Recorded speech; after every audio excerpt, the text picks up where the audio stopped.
Welcome to Equip, Build, and Mature. Hope you're having a great day. As I like to do on Tuesdays, I want to share a word of encouragement with you. The Apostle Paul's greatest pain was not the persecution he endured. His greatest pain was unoffered grace. We mostly see Jesus' apostle to the Gentiles as the finished product. The apostle, the letter writer, the man who carried the story of Jesus across the Roman Empire.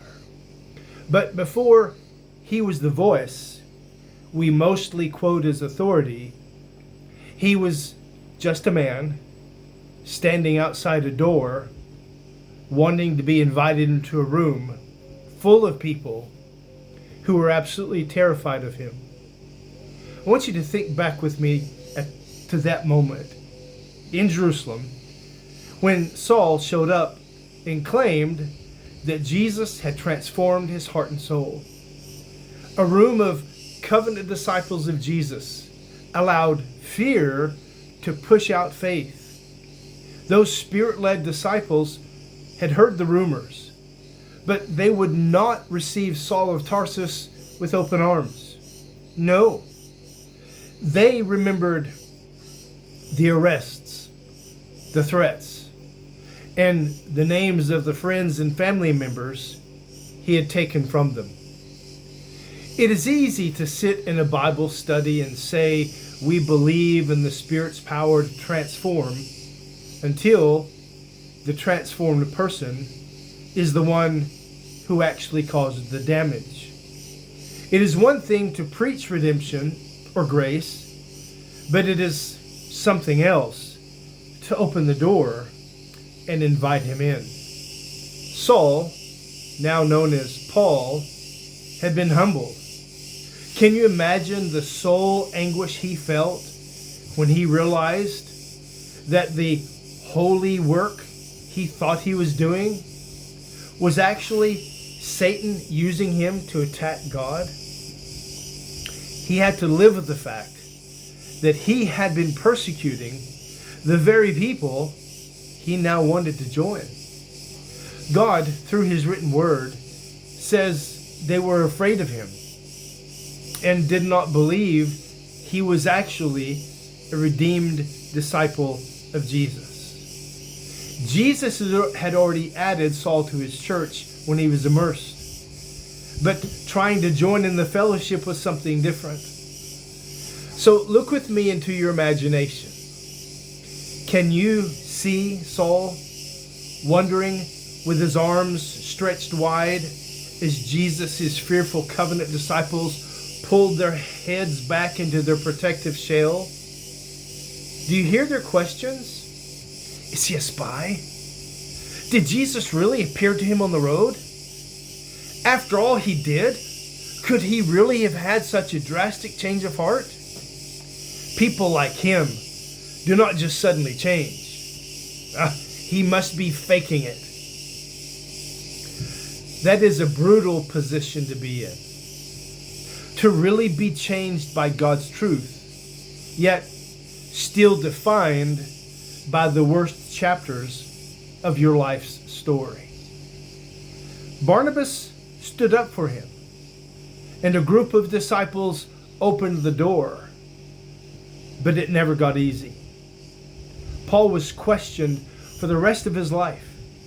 He went through beatings, shipwrecks, and prisons. He was accused of twisting the truth. The people he served doubted him. His life became a test of endurance. Could he really believe what Jesus said about him when everyone else still saw Saul the persecutor? And this is where Paul's story stops being a biography and begins to be a challenge for you and me. We often pray for and say we want grace for people. But if we're honest, we usually want them to stay small and apologetic. We are okay with them being forgiven as long as they do not lead or do not have a voice. We struggle when grace does not just pardon someone, but actually transforms them and uses them.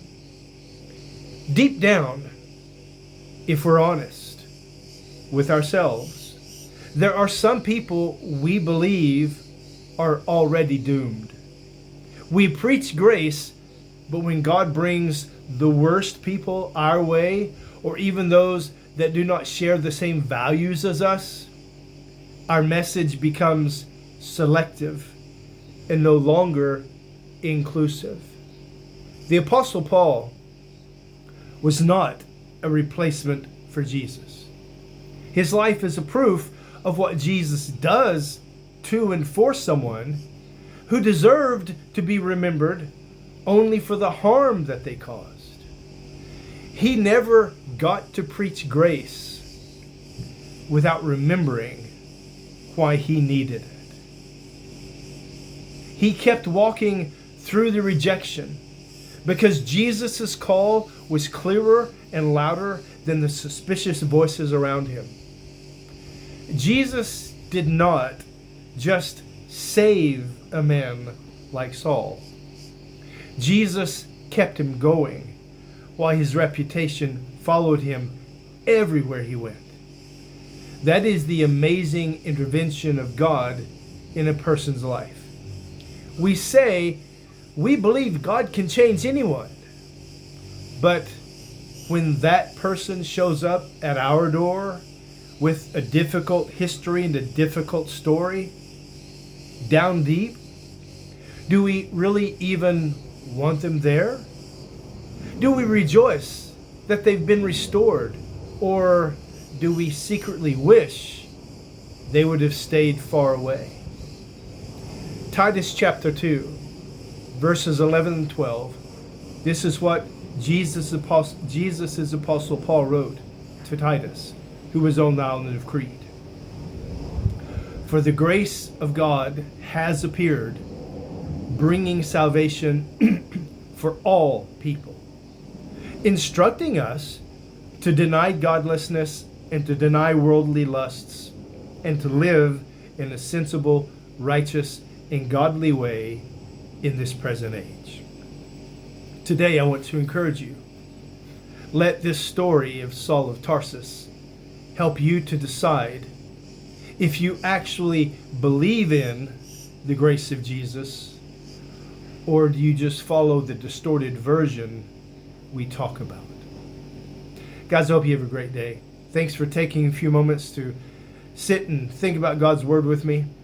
May God continue to bless us as we allow Him to open our minds and open our hearts to His truth and do the hard thing and to put it into practice. You guys take care.